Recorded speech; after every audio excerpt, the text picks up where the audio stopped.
Hi, it's Karen with Living Our Dream Homestead, where today we're going to be making a spaghetti sauce with homegrown tomatoes, and we're going to be using the crock pot today.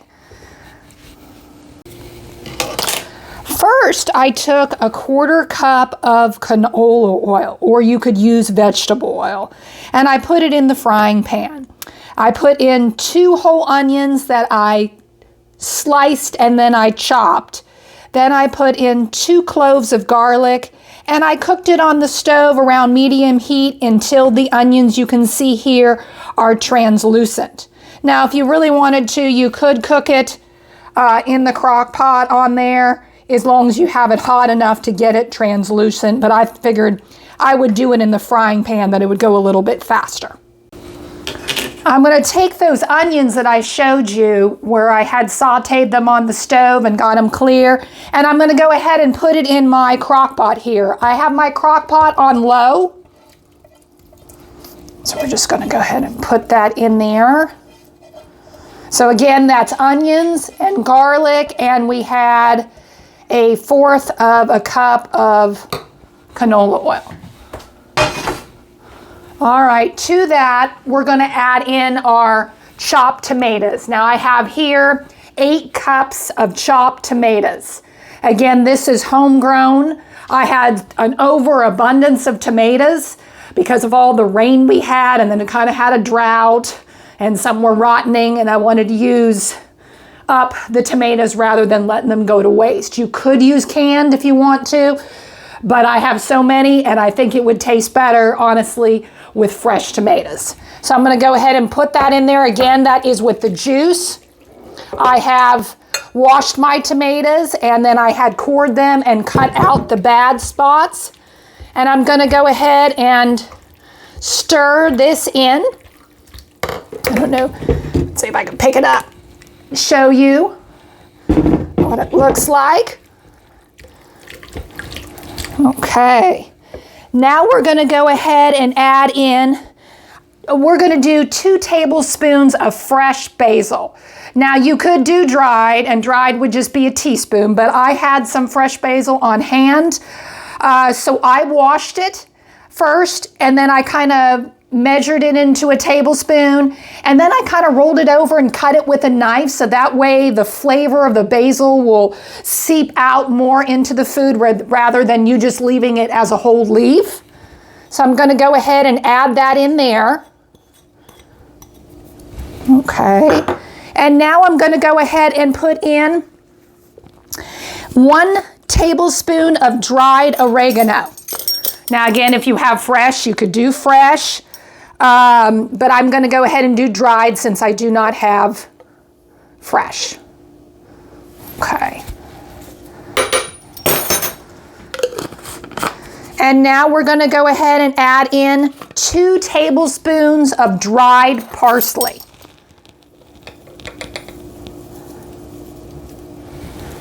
One.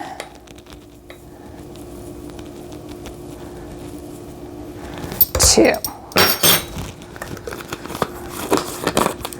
And now we're going to go ahead and add in 2 tablespoons of white granulated cane sugar, which I have right here. And then we're going to go ahead and put in a tablespoon of salt.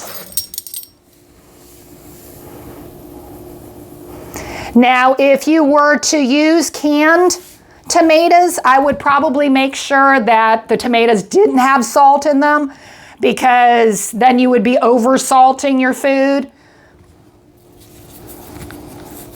Okay, put that in there. And now we're going to go ahead and add in 1/4 teaspoon of black pepper.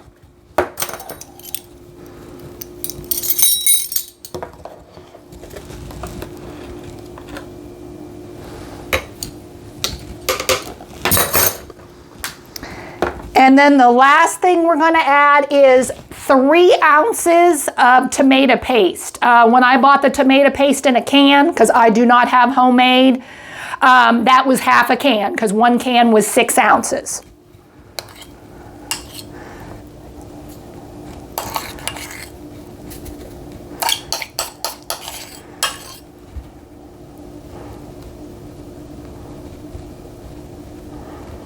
And I'm going to show you what this looks like.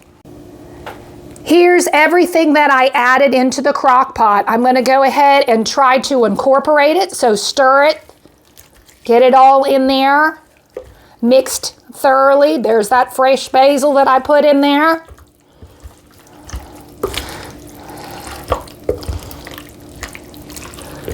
Let's see. That looks like it's pretty well mixed up. Get that fresh basil off now. Now we're going to go ahead and put on the lid, and we are going to cook it on low for about 2 to 3 hours. And then it should be done. And after that, we can go ahead and freeze it. I forgot to tell you one thing. While it's cooking for the 2 to 3 hours on low, we need to go ahead and be stirring it frequently to make sure, you know, we're getting it all incorporated. And again, we don't really want it to stick in there. Hi, we're back. I just wanted to let you know, when I put the tomato paste in the recipe actually called for you putting that in just before you served it to thicken it up. I don't think it's gonna make a bit of difference. I think it's just gonna be maybe a little thicker, and I like a thick sauce. But I do want to show you something. Since we used the tomato paste and we've got some of it left over, I bought this, probably at least a year ago. I bought this from Amazon. This holds exactly 2 tablespoons of food. You know how sometimes you have, like, you use a lemon and you have some of the juice left over and you don't want to throw it away because you don't want to be maybe wasteful and you want to go ahead and save it for another recipe. This comes in handy. It does come with this is kind of like a rubber thing, rubber cover that snaps on here, and you can store this in the freezer. So I'm going to go ahead and put that tomato paste that we had left over, and I'm going to go ahead and try to fill up one of the wells here as best I can. That one looks like it's full. And the other one will just be part of the way full. So instead of, you know, throwing away the tomato paste that we had left over, because I don't think I would use it anytime soon, this is one way how to preserve it. And so then we go ahead and put on, like I said, the cover just snaps on and has these little holes in it. And it's like this. And so then you can put this in your freezer, and when it's totally frozen, then you can just pop the thing out and stick it in a Ziploc freezer bag. And this is what I was talking about when you freeze the tomato paste. Here, I have some here. This is tomato paste. It's a little bit iced over, but this way I can, you know, next time I want to thicken up a recipe, this is exactly 2 tablespoons. And this one here, I actually even have done, this is lemon zest, and it is still worked even with the zest. I just defrost it just a little bit, and it works still perfectly, and it tastes good in recipes. And here's the lemon juice, too. 2 tablespoons each, in case I need to use it for a recipe. It really does come in handy. Here's the sauce. This has been cooking for about 2 hours. Looks like it has come down considerably and gotten a little bit more, you know, with liquid because it's been cooking. I'm going to go ahead and cook it another hour, which will make it 3 hours, and then it should be done. I'm back, and the spaghetti sauce is all done. It has cooked for 3 hours.